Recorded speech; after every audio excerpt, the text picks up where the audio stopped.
Name of the boss seems confusing. That's normal, that's because it's made of 3 different bosses. The order in which you kill the bosses is what causes the fight to either be normal mode or hard mode, with an in-between, medium mode, that yields no bonus loot but grants you a quest item that otherwise requires hard mode. Full mechanics rundown: each boss is healed to full if another dies.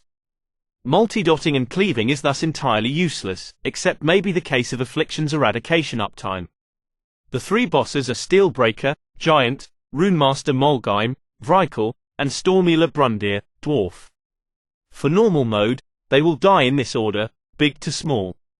Phase 1: all bosses are alive and this phase ends when Steelbreaker dies. The fight may be either 2 tanked or 3 tanked. Steelbreaker will cast Fusion Punch at his current tank, dealing high nature damage and applying a lethal nature dot. A Paladin tank may dispel it on himself instantly, other tanks will rely on a healer or a Fellhunter dispelling it instantly. Runemaster Molgheim casts Shield of Runes, which should be spell stolen instantly as much as possible. Not a big deal in normal mode. He also casts Rune of Power under either of his 2 fellow bosses, dropping a large blue AoE. Any boss or player in this AoE deals plus 50% damage. It is thus vital to move the bosses out of it and have as many DPS in it as possible. Stormhealer Brundir casts interruptible lightning bolts and chain lightning, of no danger. He can also be stunned in this phase, and this one only. He will be tanked far away from the raid as he also casts Overload, a long cast that causes lethal AoE damage to anyone nearby. If his tank and the rest of the raid are positioned properly, this should be no issue, but it must be paid attention to. After watching classic WotLK, apparently Overload is non-lethal. You can tank it, as DPS and anyone. You'll be stunned, but that's better than moving. Ask your raid leader just to be sure. Phase 2: Steelbreaker dies but the 2 other bosses retain all their spells, deal increased damage, and gain new abilities. Runemaster Molgheim will now be the DPS target. He still casts Shield of Runes, which should be spell stolen or dispelled instantly when he completes the cast.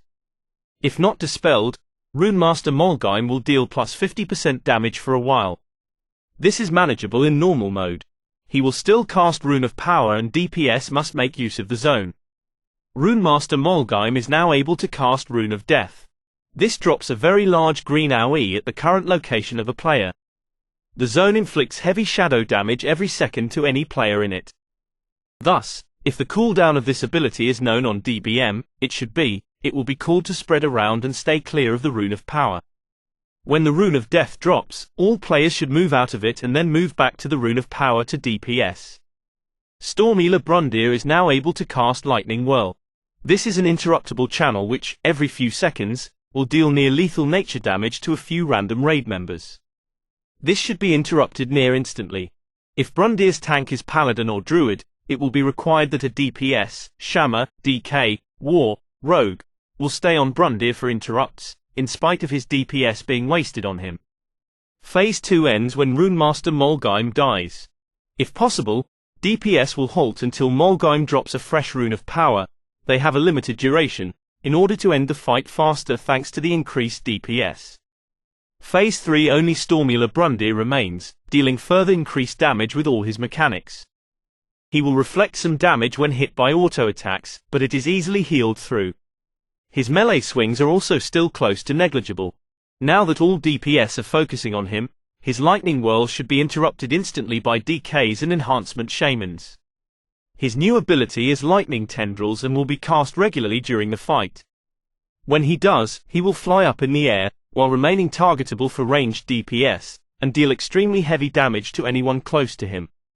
He is able to move during this ability and will randomly chase players at high speed. It is preferable for the chased player to actually stand still and pray for heals rather than risk running away from healers or running into friends. Losing players is acceptable as long as Brundir eventually dies to DPS. He will almost always cast a Lightning Whirl when ending his Lightning Tendrils, usually resetting threat in the process. Thus ranged DPS should be on the lookout for interrupts as melees will not be in range yet. He still casts Overload, and he often uses Lightning Whirl after one. Essentials: tanks move bosses out of Runes of Power, blue, while ensuring melee DPS can sit in the rune and still reach your boss if he's the kill target. You too can be a Rune of Death target. Do not stay near runes of power during those timings. Make sure you keep facing your tanked boss, S, while moving in this fight. Do not attempt to tank through Stormcaller Brundir's overload unless a DK tank with AMS up. Interrupt Stormcaller Brundir if your class allows it. Self-dispel fusion punches, Steelbreaker, if Paladin. Essentials, healers. This fight is mostly tank damage. Make sure they're all topped off accordingly depending on which boss, S, they're tanking. Rune of Power doesn't do much for you but gives you an idea of where the raid should be. Holy Paladins must DSAC and or Shadow AM the Runes of Deaths, and DSAC the Lightning Tendrils. Be mindful of overloads from Stormcaller Brundir. Essentials. DPS don't DPS the wrong target, MMMMH. Stay clear from Runes of Power when called to. In Phase 2, if Stormcaller Brundir casts something then you might as well interrupt it, but Lightning Whirl is the only lethal one. Run away from his overloads.